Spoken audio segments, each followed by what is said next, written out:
Hi everyone, welcome back to my channel. This is just going to be a short video talking about the recasting of Kane and then what this means for the show with that final scene of the episode.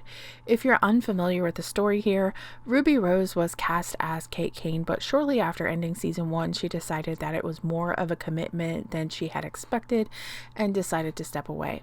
I think most of us then expected just a recast and pretending just to move on like her face didn't change or something.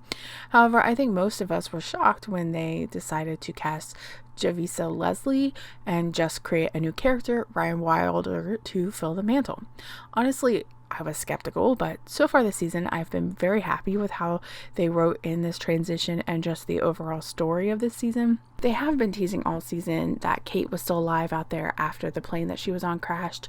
I thought that either they were going to find out that Kate was dead the whole time, or maybe Ruby would come back for a couple episodes and just kind of wrap things up.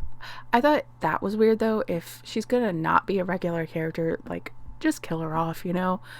Well, in the latest episode, with the whole story converging on the island of Koryana, where Sophia had told Alice she was hiding Kate, we find out that Kate was never even there. This was all a ploy to get revenge on Alice. To add another layer, Julia Pennyworth pops in at Wayne Enterprise to tell Luke and Mary that she's not only not on Koryana, but dead, and she has the DNA proof. Okay, so she's dead and out of the picture. I expected this because Sophia is pretty ruthless. But no, another twist. In the last moments of the episode, we go below Gotham Barbershop to see that Kate is actually in the sewer with some type of facial issue, which is going to be used to explain that recast. Honestly, I think Willis Day does look a lot like Ruby Rose, so this isn't going to be a huge facial reconstruction project. Enough that she looks different, though. And we know that this is Kate from that ruby necklace. They kind of reminded us with that scene with Alice and all the necklaces. In the announcement, it was said that her face is a result of the injuries from the crash and that she is being held hostage. So where does this leave the show? We know everyone is sure that Kate is dead, so I think we're going to have to see Kate kind of work on getting herself free and reestablishing herself. They have said that Ryan will continue to wear the mantle of Batwoman. This could mean a new hero character could come from this, or Kate decides after discovering that the mantle is full to move on to other things. Honestly, I'm not sure which one of those I prefer, but have been really enjoying this season, and I'm excited to see where this is headed. As for villains and who's holding Kate, well, it could have something to do with the False Face Society. They have been mentioned several times on the show this season and are part of Ryan's arc, so it could be a way to incorporate her into the story. There have also been tons of hinting at Joker, but he's been said over and over to be dead on several different shows, so I'm not sure if we will see him come back to life too. I don't know, that seems a little far-fetched. It could just be someone entirely new that just happened upon her, because we do know that the crash itself was the work of Tatiana.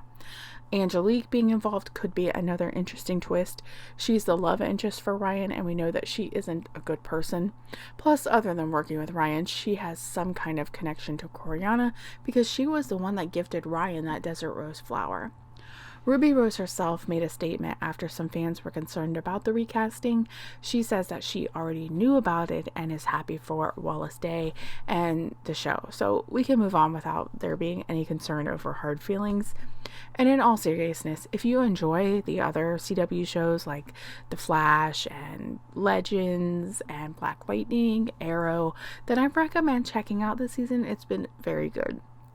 If you guys ever watched the show Krypton, then Wallace Day, you may remember her as Nyssa Vex over there, and she was one of my favorite characters over there, so I'm very happy about this casting and look forward to seeing her as Kane. So if you enjoyed this video, please don't forget to give it a like and subscribe to my channel, you know, all that stuff. I do a podcast. I do Marvel Mondays, Walking Dead Wednesdays, and DC discussions on Thursday. You can find me on Apple, Google, or Spotify at Mayday Maggie, and then I also post daily on my blog at maydaymaggie.com.